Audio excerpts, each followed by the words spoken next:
Good evening दोस्तों, मैं Deepak Sharma achievers career institute के ऑनलाइन चैनल पे आपका बहुत बहुत बहुत स्वागत करता हूं। ठीक है, लास्ट लेक्चर में हमने क्या पढ़ा था, इलेक्ट्रिसिटी का जो लास्ट लेक्चर था उसमें हमने पढ़ा था आपका स्पेसिफिक रेजिस्टेंस और रेजिस्टिविटी, उसकी डेफिनेशन, यूनिट, डायमेंशनल फॉर्मूला पढ़ा था। तो आपका जो स्पेसिफिक रेजिस्टेंस और रेजिस्टिविटी रो बराबर क्या आता है, आर ए अपॉन एल। ठीक है, ये आता है। ठीक है, तो आपका जो स्पेसिफिक रेजिस्टेंस और रेजिस्टिविटी होता है वो नेचर ऑफ मटेरियल पर डिपेंड करता है और टेम्परेचर पर डिपेंड करता है, लेंथ और एरिया पर डिपेंड नहीं करता। लेकिन जो रेजिस्टेंस होता है कंडक्टर का, रो एल अपॉन ए, वो लेंथ और एरिया पर डिपेंड करता है। ठीक है, अब कई बार क्वेश्चन आपका आता है कि जैसे मैंने लेंथ डबल कर दी तो रेजिस्टेंस कितना हो जाएगा, डबल हो जाएगा। लेंथ ट्रिपल कर दी, रेजिस्टेंस हो जाएगा ट्रिपल हो जाएगा। ठीक है, अब एरिया डबल और ट्रिपल किया तो एरिया डबल किया तो रेजिस्टेंस क्या हो जाएगा, हाफ हो जाएगा। एरिया ट्रिपल किया तो रेजिस्टेंस क्या हो जाएगा, 1/3 हो जाएगा। तो इसमें अकेला लेंथ चेंज करते हैं तो जैसा लेंथ चेंज किया वैसा रेजिस्टेंस चेंज हो जाएगा, और अकेला एरिया चेंज करते हैं तो जितना आपने बढ़ाया है उतना ये कम हो जाएगा रेजिस्टेंस, और जितना कम किया उतना बढ़ जाएगा रेजिस्टेंस। कई बार क्या आता है कि नया रेजिस्टेंस पूछते हैं, तो नए रेजिस्टेंस के लिए जो आपका मतलब लेंथ और एरिया दोनों चेंज करना है, तो उस केस में आर डैश बराबर क्या हो जाएगा, रो एल डैश अपॉन ए डैश। यहां पर एल डैश और ए डैश की वैल्यू रखो, उसको वापस से आर में कन्वर्ट करने की कोशिश करो। जैसे क्वेश्चन मैंने बोला, if length is doubled and area of cross section become 1/3, then what will be new resistance। ठीक है, तो आपने क्या किया, बोला कि पहले लेंथ है एल, एरिया है ए, तो रेजिस्टेंस आर बराबर क्या हो जाएगा, रो एल अपॉन ए। ठीक है, अब एल डैश क्या हो गया नया, वो क्या हो गई, डबल हो गई। ठीक है, 2L हो गई। एरिया क्या हो गया, ए डैश कितना हो गया, 1/3 हो गया। ठीक है, A/3 हो गया। तो आपसे क्या पूछा, आर डैश पूछा, तो आर डैश बराबर क्या हो जाएगा, रो एल डैश अपॉन ए डैश, यहां पर वैल्यू रख दो। तो आर डैश बराबर क्या हो जाएगा, रो एल डैश क्या है 2L अपॉन A/3, 3 कहां आएगा ऊपर, तो आर डैश बराबर 6 रो एल अपॉन ए, तो आर डैश बराबर 6 टाइम्स ऑफ आर हो जाएगा। तो इस टाइप का भी आपका क्वेश्चन पूछा जाता है, जिसमें आपको लेंथ और एरिया दोनों चेंज करके दिए जाए तो भी आप कर सकते हो, केवल लेंथ केवल एरिया चेंज करके दिया जाए तो भी आप कर सकते हो। एक स्पेशल टाइप का क्वेश्चन और आपसे पूछा जाता है जिसमें आपको वायर की लेंथ चेंज की जाती है या एरिया चेंज किया जाता है, लेकिन उसका वॉल्यूम क्या रखा जाता है, कांस्टेंट। अब वो ये बोलेंगे नहीं कि वॉल्यूम कांस्टेंट है, आपको शब्दों से पता करना पड़ेगा कि वॉल्यूम कांस्टेंट है। जैसे मैंने बोला, if the length of wire is double by stretching it, तो वही वायर है, उसको स्ट्रेच करके हमने क्या कर दिया, उसकी लेंथ को क्या कर दिया, डबल कर दिया, तो नया रेजिस्टेंस कितना होगा ये पूछ रहे हैं। ठीक है, तो उस केस में जब आप स्ट्रेच कर रहे हो तो क्वांटिटी वही है, वॉल्यूम वही है, लेंथ आपने क्या की, डबल की, तो ऑब्वियस सी बात है एरिया क्या होगा, कम हो जाएगा। ठीक है, तो उस केस में if length of wire changed by keeping volume constant। ठीक है, तो आपका क्या हो जाएगा, जैसे आपका R बराबर क्या होता है, रो एल अपॉन ए, मैं इसमें ऊपर नीचे L का मल्टीप्लाई करता हूं, तो R बराबर rho L square upon length into A क्या हो जाएगा, वॉल्यूम हो जाएगा। तो आपका रो तो ऑलरेडी कांस्टेंट है, आप बोल रहे हो कि हमने वॉल्यूम भी कांस्टेंट कर दिया, तो उस केस में जो आर होगा वो एल स्क्वायर के प्रोपोर्शनल हो जाएगा। वैसे तो एल के ही प्रोपोर्शनल होता है, यहाँ पर क्या है, वॉल्यूम कांस्टेंट है, यानी आपका एरिया भी क्या हो रहा है, आधा हो रहा है। लेंथ डबल हो रही तो एरिया हाफ हो जाएगा, इसलिए एल स्क्वायर के प्रोपोर्शनल हो जाएगा। तो अगर ऐसा कोई क्वेश्चन आता है कि आपने लेंथ को ट्रिपल किया बाय स्ट्रेचिंग, तो रेजिस्टेंस कितना हो जाएगा, 3 का स्क्वायर करना पड़ेगा, जितना आप लेंथ कर रहे हो ना उसका स्क्वायर करना पड़ेगा, यानी आपका 9 टाइम्स हो जाएगा। अगर लेंथ को मैंने 4 टाइम्स किया बाय स्ट्रेचिंग इट, स्ट्रेचिंग की जगह मैं बोल सकता हूं by remelting it, by reconstructing it, by redrawing. ठीक है, तो रिकंस्ट्रक्ट, रीमेल्ट, रीड्रॉइंग या स्ट्रेच, इन तीन चारों शब्द में से कोई सा भी एक आता है तो जो रेजिस्टेंस होगा वो लेंथ के स्क्वायर के डायरेक्टली प्रोपोर्शनल हो जाएगा। मतलब आप डबल कर रहे हो तो 4 टाइम्स, ट्रिपल कर रहे हो तो 9 टाइम्स, 4 टाइम्स कर रहे हो तो 16 टाइम्स, 5 टाइम्स कर रहे हो तो 25 टाइम्स हो जाएगा। ठीक है, तो ये तो लेंथ हो गया। अब मान के चलो if area of wire is changed, if area of wire is changed keeping volume constant। ठीक है, वॉल्यूम को कांस्टेंट रख के आप क्या कर रहे हो, एरिया चेंज कर रहे हो, तो R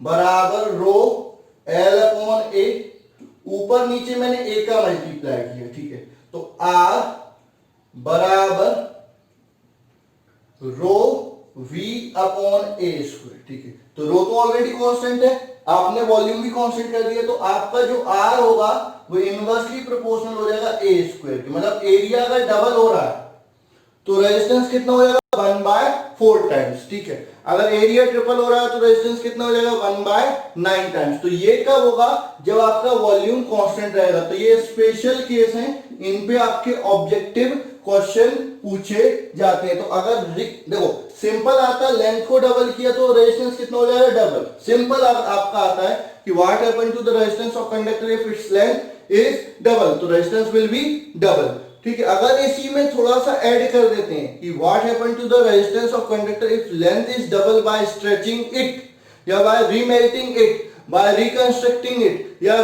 बाय रीड्रॉइंग इट, तो आपका जो हो जाएगा रेजिस्टेंस कितना हो जाएगा, 4 टाइम्स हो जाएगा। तो ये क्वेश्चन अलग हो जाता है, ये क्वेश्चन अलग हो जाता है, और दोनों का मिक्स, आपका लेंथ भी चेंज कर रहे हो, एरिया भी चेंज कर रहे हो, तो इस टाइप से इस पर क्वेश्चन आ जाते हैं। ठीक है, अब रेजिस्टिविटी की बात करें तो रेजिस्टिविटी की जो वैल्यू होती है कंडक्टर के लिए, जो वैल्यू होती है वो 10⁻⁸ से 10⁻⁶ ओम के बीच में होती है फॉर कंडक्टर। ठीक है, फॉर इंसुलेटर 10⁻⁸ से 10⁻12 ओम मीटर के बीच में होती है। ठीक है, और आपका कंडक्टर से ज्यादा रेजिस्टिविटी होती है किसकी, अलॉय की। अलॉय की resistivity, the resistivity of alloy is more than conductor. ठीक है, तो आपकी जितने भी अलॉय होते हैं उनकी रेजिस्टिविटी कंडक्टर से ज्यादा होती है। तो रेजिस्टिविटी ज्यादा होती है तो इनमें हीट लॉस भी क्या होता है, ज्यादा होता है, हीट ज्यादा प्रोड्यूस करती है। तो जितने भी हीटिंग डिवाइस होते हैं वो किसके बने होते हैं, अलॉय के। कौन से अलॉय के, नाइक्रोम के बने होते हैं। तो ऑल हीटिंग डिवाइस, ये स्पेशल पॉइंट है याद रखना, all heating device are made up of nichrome alloy because it have high resistivity than conductor। ठीक है, और ट्रांसमिशन लाइन में किसका यूज करते हैं, कंडक्टर का यूज करते हैं, कॉपर और एल्यूमिनियम का यूज करते हैं क्योंकि उनकी रेजिस्टिविटी कम होती है। और हीटिंग डिवाइस में किसका यूज करते हैं, अलॉय का यूज करते हैं क्योंकि उसकी रेजिस्टिविटी ज्यादा होती है। अब इसके बाद अपन बात कर लेते हैं बेटा किसकी, कंडक्टिविटी। रेजिस्टिविटी हो गया, अब अपन बात कर लेते हैं कंडक्टिविटी या स्पेसिफिक कंडक्टेंस की बात कर लेते हैं कि स्पेसिफिक कंडक्टेंस या कंडक्टिविटी क्या होती है।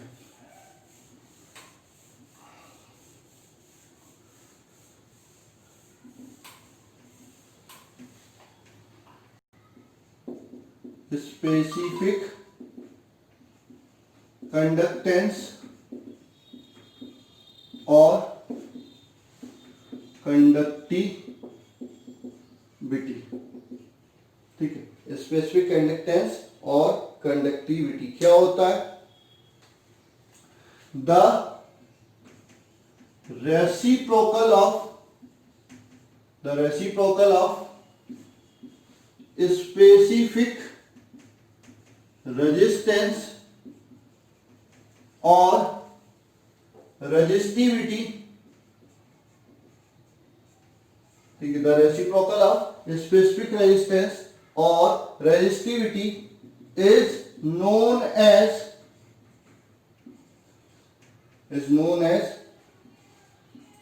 specific conductance, is known as specific conductance और conductivity, ठीक है। यानी आपका क्या होता है? स्पेसिफिक रेजिस्टेंस और रेजिस्टिविटी के रेसिप्रोकल को स्पेसिफिक कंडक्टेंस और कंडक्टिविटी कहा जाता है। तो आपका स्पेसिफिक कंडक्टेंस, ठीक है, या ब्रैकेट में अपन बात करें कंडक्टिविटी, बराबर 1 स्पेसिफिक रेजिस्टेंस और रेजिस्टिविटी, ठीक है। तो आपका इसको किस नोट करते हैं? सिग्मा से। सिग्मा बराबर 1/रो हो जाएगा। सिग्मा बराबर क्या हो जाएगा? 1/रो हो जाएगा, ठीक है। इट्स यूनिट, इसकी यूनिट क्या होती? तो इट्स यूनिट, इसकी यूनिट क्या होती थी? ओम मीटर। तो ओम इनवर्स मीटर इनवर्स, ठीक है। ओम इनवर्स को क्या बोलते हैं? मोह पर मीटर। मोह को साइमन पर मीटर। साइमन्स को अपन किससे नोट करते हैं? एस पर मीटर से डिनोट करते हैं। ये इसकी क्या हो जाएगी? यूनिट हो जाएगी। इसके बाद अपन बात करते हैं डायमेंशनल फॉर्मूला। डायमेंशनल फॉर्मूला, ठीक है। तो आपने जो रेजिस्टिविटी का डायमेंशनल फॉर्मूला निकाला उसका रेसिप्रोकल इसका डायमेंशनल फॉर्मूला हो गया। तो रेजिस्टिविटी का क्या था? M_L_3T-3 A-2, उसकी पावर -1 कर दो तो ये इसका डायमेंशनल फॉर्मूला हो जाएगा। यानी ये हो जाएगा आपका M-1L-3T3A2। ये आपका डायमेंशनल फॉर्मूला हो जाएगा किसका? कंडक्टिविटी या स्पेसिफिक कंडक्टेंस का हो जाएगा। अब अपन बात करते हैं relation between current density and conductivity. Conductivity और करंट डेंसिटी में आपको रिलेशन चाहिए। Relation between current density and conductivity, उसी को अपन क्या बोलते हैं? Vector form of Ohm's law. क्या बोलते हैं? Vector form of ohms law. ये आपको बहुत कम लोग बताते हैं, बहुत कम लोग इस चीज का आपको डेरिवेशन करवाते हैं, जनरली छुड़वा देते हैं। सीबीएसई बोर्ड वाले बिल्कुल इस चीज का ध्यान रखेंगे क्योंकि ये बहुत पूछा जाता है। तो आपको क्या पढ़ना है? Vector form of ohms law या relation between current density and conductivity, ठीक है। तो relation between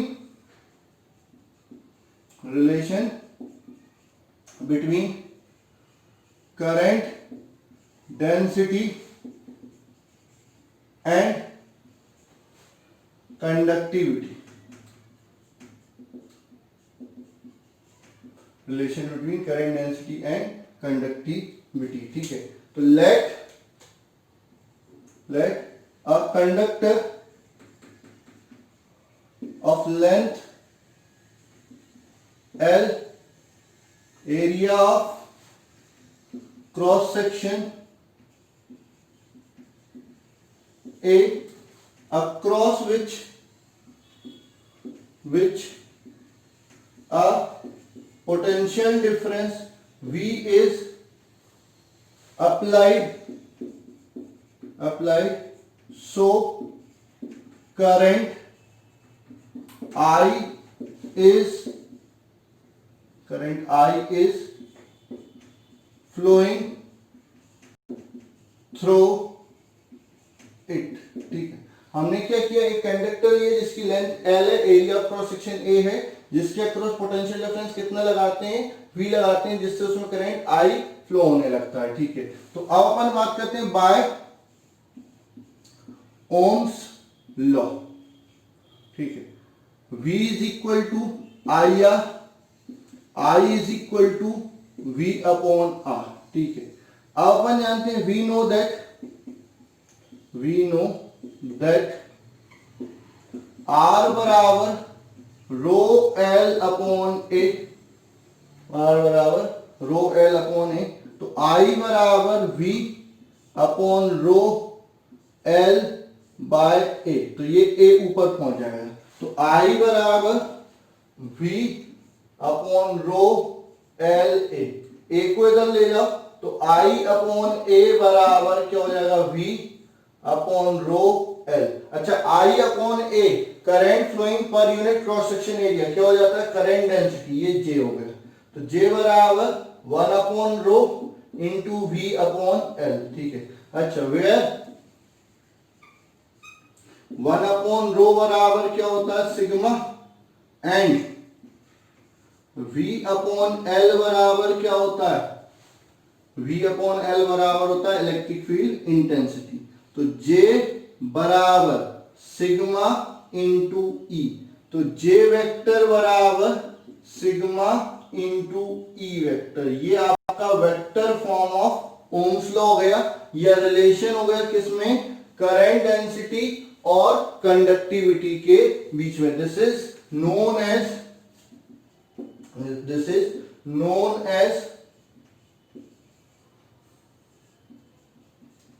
vector form of ohms law, ये ओम्स लॉ का वेक्टर फॉर्म होता है। ठीक है, तो ये आपका रिलेशन हो गया किसमें, करंट डेंसिटी और कंडक्टिविटी में। अगला आता है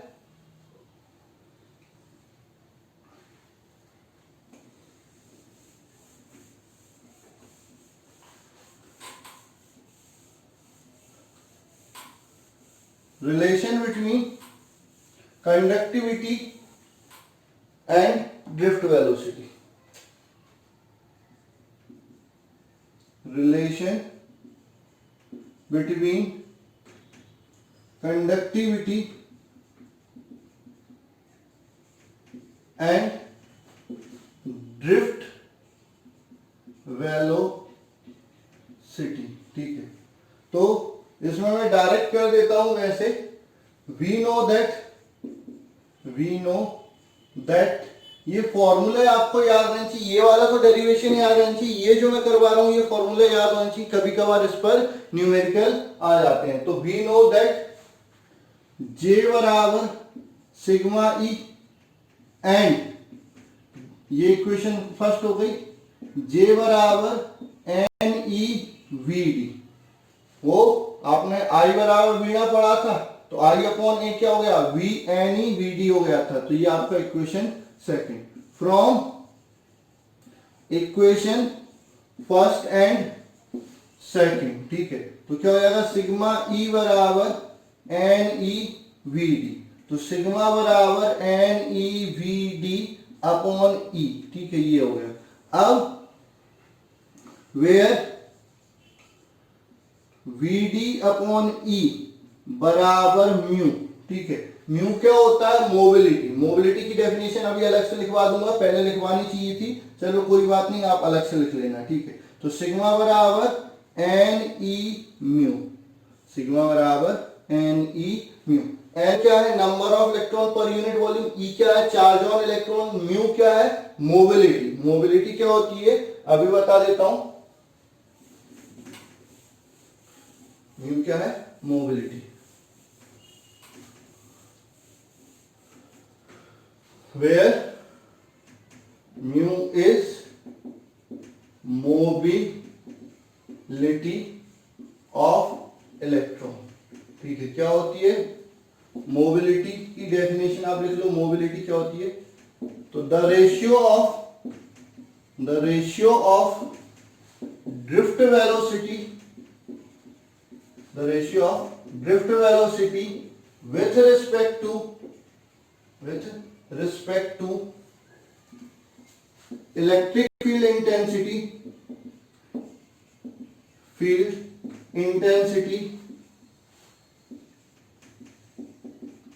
is known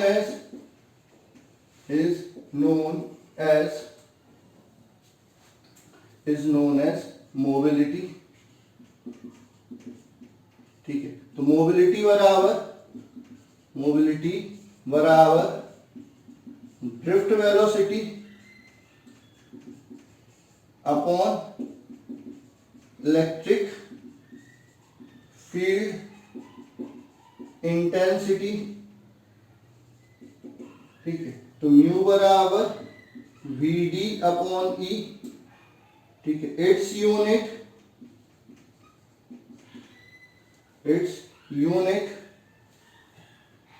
मीटर स्क्वायर पर Newton second.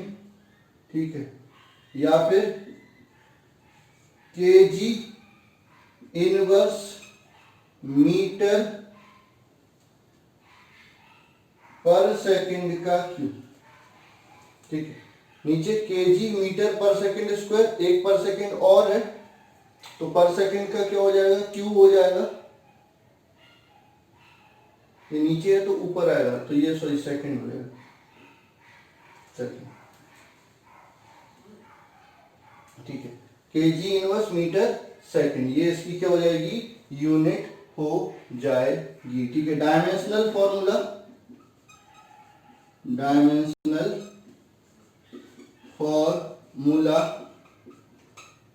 m-1 L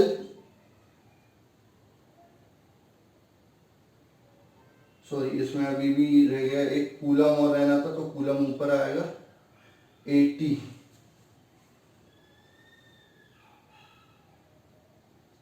coulomb metre से मीटर कैंसिल। ये सॉरी ये यूनिट थोड़ी सी गड़बड़ हो गई। यूनिट आप लिख लो अच्छे से। यूनिट क्या हो जाएगा? VT का मीटर पर सेकंड, न्यूटन पर कूलम। ठीक है, तो coulomb metre upon newton second. ठीक है, तो आपका क्या हो जाएगा? इसको न्यूटन को क्या लिखेंगे? केजी मीटर पर सेकंड स्क्वायर। तो मीटर से मीटर क्या हो जाएगा? कैंसिल, पर सेकंड स्क्वायर और एक सेकंड बचेगा, तो ये हो जाएगा आपका केजी इनवर्स। ठीक है, मीटर कैंसिल हो जाएगा, सेकंड का एक आएगा, फिर कूलम आएगा। ठीक है, तो आपका क्या हो जाएगा? डायमेंशनल फॉर्मूला क्या हो, ये यूनिट हो गई। डायमेंशनल फॉर्मूला क्या हो जाएगा आपका? m-1 डायमेंशनल फॉर्मूला, ये यूनिट हो गई।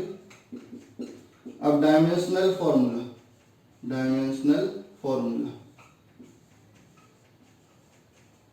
ठीक है, m इनवर्स मीटर है नहीं तो L0, कूलम का 80 तो AT स्क्वायर या T स्क्वायर है।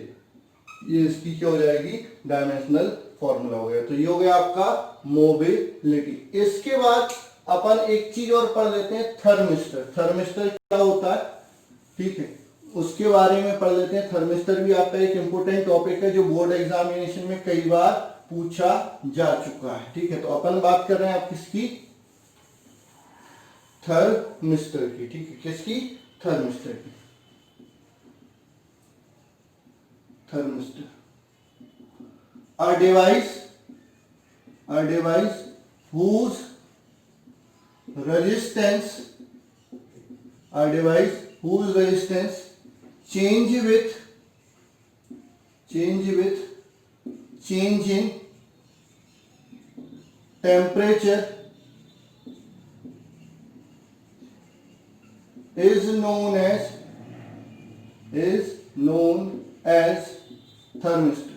ठीक, थर्मिस्टर क्या होता है? एक ऐसी डिवाइस होती है जिसका रेजिस्टेंस टेम्परेचर के साथ क्या हो जाता है? चेंज हो जाता है, उसको क्या बोलते हैं? थर्मिस्टर बोलते हैं। Type of thermistor type of thermistor. ठीक है, कितने टाइप के थर्मिस्टर होते हैं? तो thermistor are of two type. ठीक है, दो टाइप के थर्मिस्टर होते हैं। First positive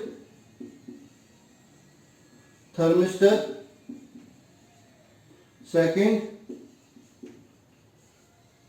negative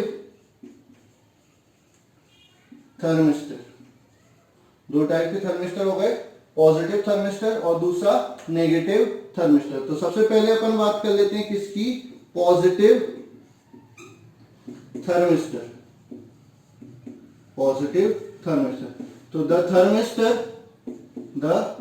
thermistor whose resistance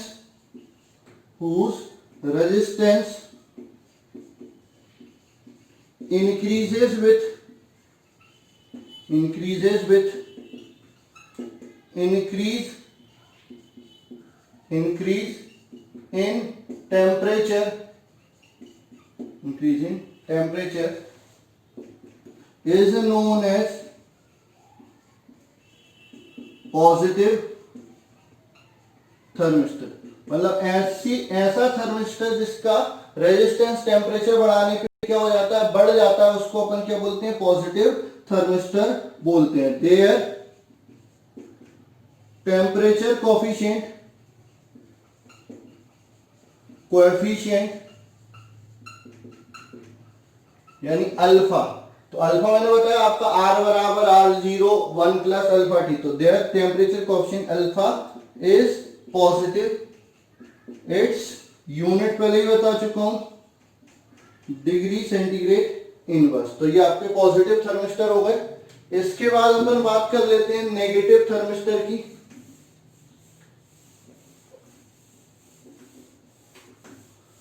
इसके बाद अपन बात कर लेते हैं नेगेटिव थर्मिस्टर की।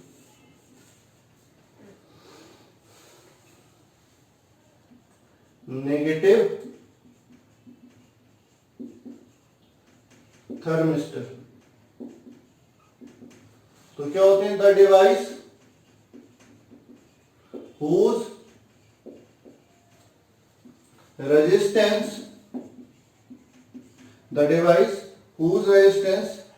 decreases with increasing temperature are known as negative thermistor.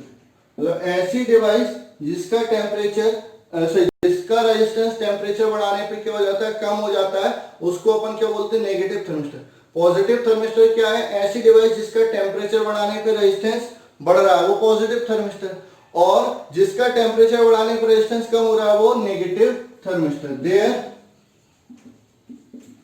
Temperature coefficient is negative. इनका जो टेम्परेचर कोएफिशिएंट होता है वो क्या होता है?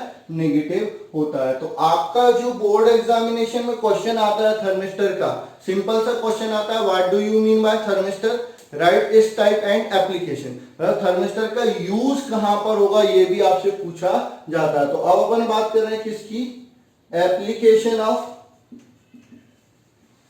थर्मिस्टर की। एप्लीकेशन ऑफ थर्मिस्टर के कहां पर यूज होते हैं? तो पहला जो एप्लीकेशन होता है, it is used in electrical thermometer. इसका यूज इलेक्ट्रिकल थर्मोमीटर में यानी टेम्परेचर मेजरमेंट के लिए किया जाता है। Second, it is used in heat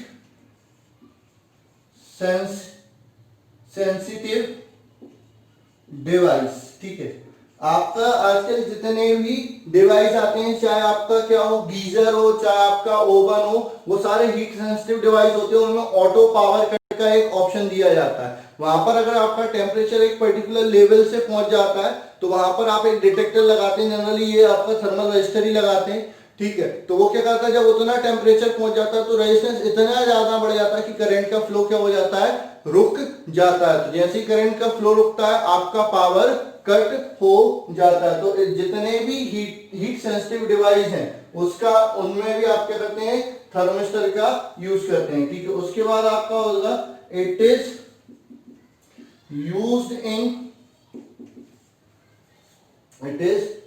in fire alarm. अगर टेम्परेचर एक पर्टिकुलर लेवल से ज्यादा हो जाता है तो इसका कंसीडर ये किया जाता है कि वहां पर आग लग गई है तो वो फायर अलार्म को बजने लगती है। जनरली क्या स्मोक सेंसिटिव अलार्म भी होते हैं और ये हीट सेंसिटिव अलार्म भी होते हैं, तो फायर अलार्म में भी आपका यूज किया जाता है। तो ये आपके क्या हो गए, एप्लीकेशन ऑफ थर्मिस्टर। तो आज के लिए इतना बहुत है। आज अपन ने क्या क्या देखा, रेजिस्टिविटी पर, चेंज इन लेंथ पर क्वेश्चन कैसे आते हैं। हाँ, कई बार आपको रेजिस्टिविटी दे देंगे, लेंथ दे देंगे, एरिया दे देंगे और रेजिस्टेंस पूछ लेंगे। इस टाइप के भी सिंपल क्वेश्चन पूछे जा सकते हैं। या फिर रेजिस्टेंस दे देंगे, लेंथ दे देंगे, एरिया दे देंगे, रेजिस्टिविटी पूछ लेंगे। इस टाइप का भी क्वेश्चन आ सकता है। दूसरा मैंने बताया था कि आपका लेंथ भी चेंज कर दिया, एरिया भी चेंज कर दिया, नया रेजिस्टेंस कितना होगा उस टाइप का क्वेश्चन आ जाएगा। स्ट्रेचिंग ऑफ वायर, रीमेल्टिंग, रिकंस्ट्रक्टिंग, उस टाइप का क्वेश्चन आ जाएगा। कंडक्टिविटी क्या होती है, डेफिनेशन पूछ लेंगे। Vector form of Ohm's law पूछ लेंगे।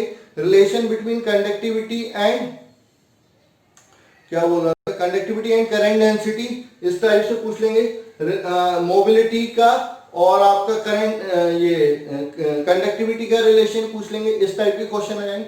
ये जो दो क्वेश्चन मैंने आपके करवाए थे, कौन सा, वेक्टर फॉर्म वाला, ओम्स लॉ का वेक्टर फॉर्म, या relation between current density and conductivity, और relation between conductivity and mobility, तो ये जो क्वेश्चन होते हैं जनरली सीबीएसई में ज्यादा पूछे जाते हैं। हाँ, एक बार एमपी बोर्ड में भी पूछा जा चुका है, कौन सा, करंट डेंसिटी और कंडक्टिविटी का रिलेशन। तो ऐसा ना समझे कि एमपी बोर्ड में नहीं पूछा जाता, बिल्कुल पूछा जाता है।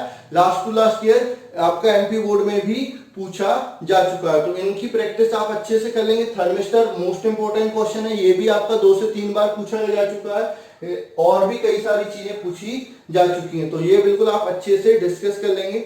अगले लेक्चर में हम पढ़ेंगे आपके किरचॉफ्स लॉ, ठीक है, उनसे सर्किट को सॉल्व करना। फिर आपका series and parallel combination of resistance पढ़ेंगे। फिर आपका special Wheatstone bridge, metre bridge, इस तरह से आगे बढ़ते चले जाएंगे। तो आज के लिए बस इतना ही। धन्यवाद, मिलते हैं अगली क्लास।